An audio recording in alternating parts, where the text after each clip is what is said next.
Hello my friends and welcome to 5 things you should know about CMYK. This is going to be a very surprising episode, a crazy episode, so hold on to your pants.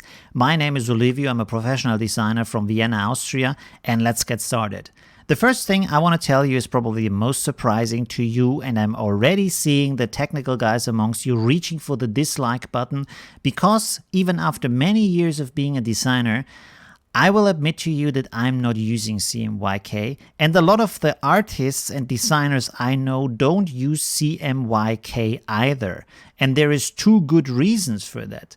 The first reason is because if you're really serious about your art and your printing and you want to show your works in the gallery and sell them to collectors and fans and stuff like that, most of the people I know who do that have their own printing equipment, and those printers that you can buy, those ink printers, they don't understand CMYK. Even though they are CMYK printers, they only accept RGB files. And the reason for that is because the machine knows itself better than you know the machine. So of course the machine is better at adjusting the colors than you are. So this is an automatic process. And the other thing is, if you think about your photos that you give to a company to develop them into paper pictures, in the past it was a process where you were shining light onto light-sensitive paper and this turned into a photo. But this is no longer the case. These are also printed pictures, and again this is an automatic conversion from RGB to CMYK. So the machines can do it better than you can do it. And this is why I and a lot of other people are not using CMYK to begin with. And also, the difference is really not that big. By the way, here we have a printing company and they give advice on what's the difference and stuff like that. It's really interesting. And if you really want to use CMYK, I really suggest go to these guys who know about these processes. There's a lot of information about that on the internet and they can help you. But what they write down here is, we don't want to see you make the common mistakes that most designers do. Most designers do. So even the professionals, most of the professionals that they know do it wrong. And this is why I personally would suggest to you, rather than going into CMYK, don't do it. Because, and this is the second thing about CMYK that I want to tell you about, the printing process, the printing machine, the printing company, the printing paper, the printing colors, the printing coding that you use, the different materials that there are, like you can print on paper or fabric, glass or wood, plastic or metal, all these kind of things, they have a lot more influence on the color than the conversion has from RGB to CMYK.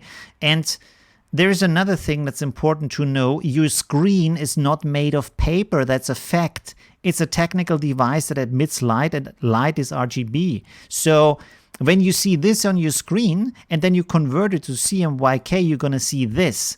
And I wish you good luck with professionally adjusting this to something that looks like this on paper.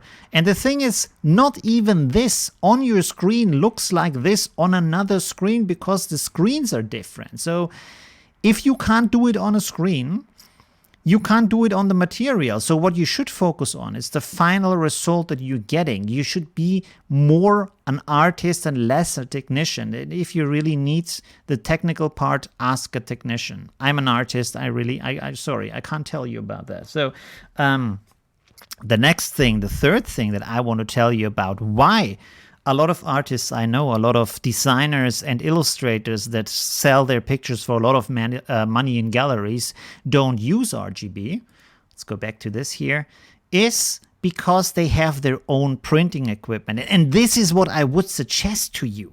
Don't learn CMYK. Instead, go out and buy a printer and buy paper. And a lot of online companies where you can buy this technical equipment, you can test it for a while, you can send it back after like 14 days or stuff like that. So test different printers, see if you like them, if you like the result, if you like how they work and the different settings and mode they have. Also look at what kind of different materials they accept and how thick that material can be and the different kind of printing processes that you can do with that, because this gives you a lot more control and this has a lot more influence on how the final result will look. And also this gives you the chance to do as many test prints as you want on any material that you can fit into that printer that works with your printer. This is artistic freedom and this gives you a lot of control. Understanding CMYK really doesn't do much for you unless you really have to print with a big printing company, and then if it's that important, I would just get someone who is really good with CMYK conversion. It's like being a musician. You send your files to someone who masters it for you. It's a job. It's calling getting your file print ready. So send it to someone who really wants to do that and knows how to do that, and he can do it for you. I would really not suggest as a hobbyist that you learn it yourself. I don't do it. I never did it. So here comes the fourth thing. And that is material and results. A little bit talked about that already, but it's really important. And this art is about materials. Art is about how it feels, how it smells, how it touches, how it looks. And this is all important, even to a photo, even to a design, even to a graphic. If you are in front of it and you see the different materials and how they react with each other and how it feels to your fingers, all of this has a lot more influence on the perception of the artwork than the thing that you see on your screen, because this is just a preparation. Of course, unless you're doing screen art, then that's the final product, and that's fine too. But if you care about the paper product or whatever material you want to print on, experiment a lot with these materials, see what you can get. Also try out collages where you print on different materials, cut them up, rip them up, and then stick them together to get different results. This again has a lot more influence. And you might think, what does it have to do with CMYK? Well, the thing it has to do with the final result, and this also has to do why I would say rather don't do CMYK, rather go for the end result.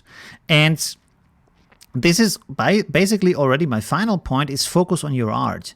And like I said, this is a crazy and surprising episode, and it's about CMYK in the sense where I would say either go for a home printer where you have 100% of control, or have a master of CMYK convert the files and adjust them for you, who probably also works with a printing company he knows or she knows very well, so you get really good results, especially if you need something that the printing company can't do. That your home printer can't do, like stamping them or cutting them in a certain way or all these kind of things. Otherwise, I would really go for your own equipment and focus on your art and go with that. So don't be too obsessed about these technical details. And I can tell you, after over 10 years of being a designer, I've never ever had a customer come to me and say, this doesn't look like I expected. And did you actually convert this? Because actually, first of all, they don't know you have to convert that. And secondly, I focus on the end result, on the art, on making it look good. So I know it looks good when it comes to them when I hand it to my customer. And that's the most important part. Okay, that was my CMYK tutorial. Not really, but you know what I mean. Thank you very much. If you really want to focus on CMYK, go to Google, go to YouTube. There's a lot of great guys telling you about it, but I can tell you it's really hard, and I wouldn't do it. And yeah, if you want to support me, head over to Patreon, where you get a lot of cool benefits and meet my Patreon family. And also I'm on Discord now, so we can chat with each other. You can shout at me for not supporting CMYK. And yeah, see you in the next episode. Bye.